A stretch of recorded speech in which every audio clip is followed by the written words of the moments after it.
এই জীবনে তিনটি গুরুত্বপূর্ণ শব্দ আছে যা বোঝা আমাদের কাছে খুব গুরুত্বপূর্ণ, এবং এই তিনটি শব্দের নিজস্ব অর্থ আছে।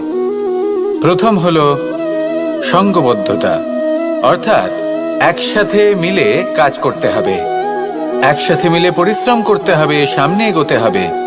এরকম করতে পারলে আপনার শক্তি বৃদ্ধি পাবে, আপনার ক্ষমতা বৃদ্ধি পাবে, আপনি এগোতে পারবেন এবং অনেক দূরে যেতে পারবেন। দ্বিতীয় হলো আত্মবিশ্বাস। হেরে যাওয়া বস্তুও আবার জিতে নিতে পারবেন। যদি আপনার নিজের আত্মবিশ্বাস থাকে তাহলে আপনি কখনো পরাজিত হবেন না। এবং তৃতীয় হলো অহংকার। জয়লাভ করার পরেও কিন্তু এটা আপনাকে পরাজিত করতে পারে। সেই জন্য জীবনে সঙ্গবদ্ধ হন, আত্মবিশ্বাস রাখুন, কিন্তু কখনোই অহংকার করবেন না। এই অহংকার আপনার থেকে সব কিছু কেড়ে নিতে পারে। এই অহংকারের জন্যই মথুরাপতি কংস নিজের পতনের দিকে অগ্রসর হয়েছিলেন। এই অহংকারকে ত্যাগ করুন আর আমার সাথে ভালোবেসে বলুন, রাধা রাধা।